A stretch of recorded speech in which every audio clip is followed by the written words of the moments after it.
The United Nations says it's sending a mission to Nagorno-Karabakh, mainly to assess the humanitarian situation in the largely ethnic Armenian territory in Azerbaijan. Well, that follows a lightning operation by the Azeri military that's led to more than 100,000 people fleeing to Armenia. The UN says it expects that nearly all of the remaining residents will also leave.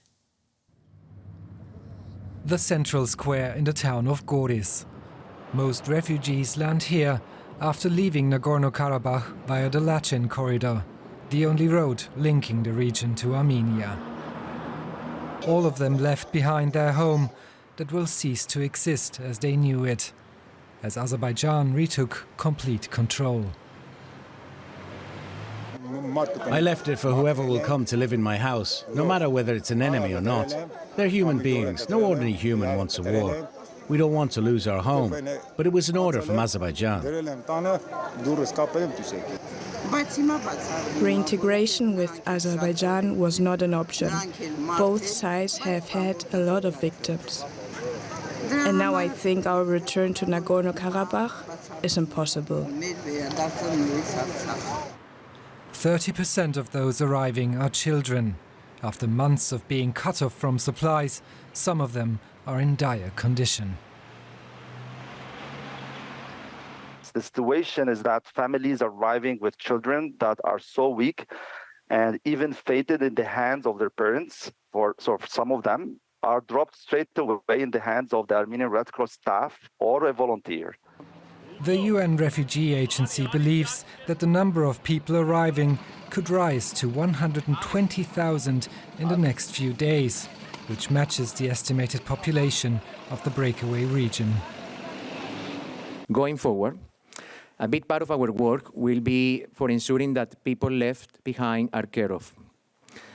We had been planning for evacuations to be a longer process. The evacuations this week have gone very, very fast, very high numbers of people, but as a result of that many people becoming stranded. Tens of thousands of refugees need to be moved to suitable accommodation before winter sets in. Moreover, there's fears that some hospitals may soon run out of resources. Huge tasks lie ahead for Armenia in the upcoming days and weeks. Neil Hauer is a Canadian journalist and analyst based in Armenia. He joins us now from the capital, Yerevan. So, Neil, we understand that you just recently returned from the Armenian border town of Kornizor, where tens of thousands of refugees have been arriving from Azerbaijan. Tell us what you saw there.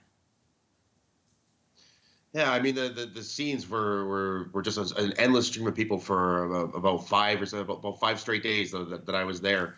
You know, that to have, now the number is officially over 100,000 people have left, and to have that many people coming in just the space of 5 or 6 days means that the flow is on one road just means that the flow is endless, and you know the people just kept coming.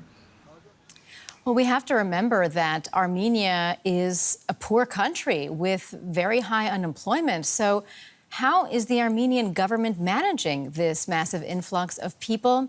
And what's been the reaction among the general public? I mean, yeah, as you said, you know, Armenia it's a country of under 3 million people, developing country, and you know, 120,000 people would be a lot for any country in a little over a week would be a lot for any country to take in, let alone one in this condition. I mean, despite that, you know, things were relatively orderly down in Kornizor and Goris. They were taking people and putting them on buses or directing them to other parts of Armenia, all across the country where there's housing available for them. But still, that's a short-term solution. You know, there's not 120 extra houses lying around for extra 120,000 people here. So a lot of them are going to be staying in hotels and waiting for to get their real homes. Well, Azerbaijan has made a number of statements promising to respect the rights of ethnic Armenians. But by Friday, as we've been saying, more than 100,000 had left Nagorno-Karabakh, which is nearly the entire population. What does this tell us? I mean, Azerbaijan also made a commitment in 2020 when it signed a ceasefire agreement to abide by that and not restart a war like it did last week. And it also, in that ceasefire agreement, it agreed to keep the Lachin corridor open for the movement of people and goods, and it did not do that either. They blocked that in December, and and even blocked humanitarian aid in June. So for 3 months, people were literally starving to death there. So it's little wonder that no one from Nagorno-Karabakh expects Azerbaijan to keep its word on anything else either. That was journalist Neil Hauer reporting from Yerevan. Neil, thank you so much.